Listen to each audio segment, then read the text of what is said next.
Good evening, parents, teachers, friends, and Honor Society Associate and lifetime members. Since I know I'm in a room full of academics and families that value education, I'd like to start my speech with a thought experiment. So suppose there was an experience machine that could give you any experience you desired. Neuropsychologists could stimulate your brain so that you would think and feel as though you're writing a great novel or making a friend or reading an interesting book. All the while, you'd actually be floating in a tank with electrodes attached to your brain, simply simulating the experience without truly living it. So should you plug into this machine for life, pre-programming only pleasurable life experiences, keeping in mind that once you plug in, you cannot unplug? So raise your hand if you would plug in. Okay, well those people are just weird, I guess.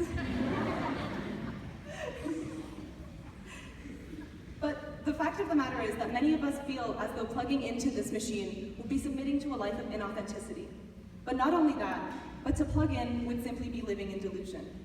And it seems as though we tend to value reality and knowing the truth. So why do I bring this up? I think it's important about what we choose in this thought experiment, because when we think about the implications of living a life of blissful ignorance, many of us have an immediate feeling that we're missing something important to our experience. We're missing knowledge. In our lives, we can choose the path of knowledge, or we can choose the path of ignorance. But even though knowledge may be difficult to achieve and uncomfortable to confront, it is now more than ever before our responsibility to learn and use that knowledge to advance our world. Because there can be no progress if we are deluded about the state of the world. And this is an important realization to reach. Because once you understand that, then you also understand that you can never stop learning. The world is always changing, and if you're going to have a positive change and impact in that world, then you need to know the world in order to know your place in it. Learning doesn't end after you get a diploma, and I learned that best from my mother. She'll kill me if I say her age in front of you though, so I won't go there, but years after her graduation, and 3 kids later, my mom decided to study for the MCAT. She's actively reteaching herself the science and mathematics courses that she learned in high school and in university, and her dedication to always pushing herself forward without making any excuses is a lesson that I haven't taken for granted. She'll go to work and come home, cook and study, and if that's not a superhero, I have no idea what is. And to our teachers who watch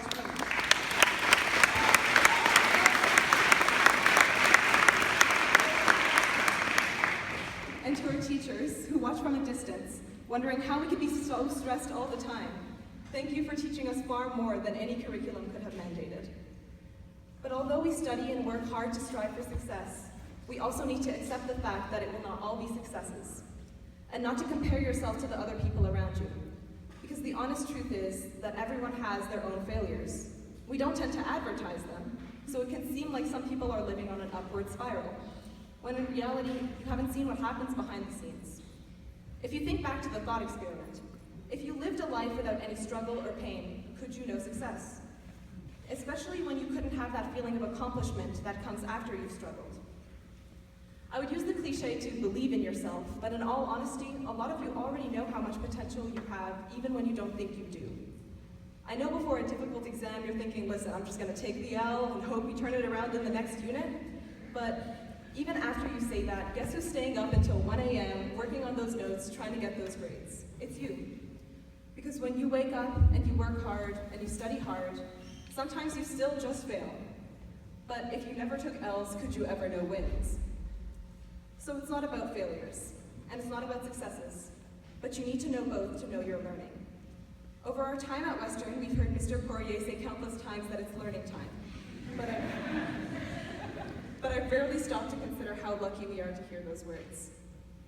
If I show you a community plagued by malnourishment and poverty and violence, and another of equity and freedom and stability, the difference between them will be education every single time.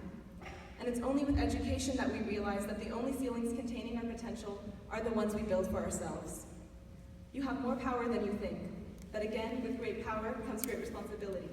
Our responsibility to choose the path of knowledge over the path of ignorance. Thank you.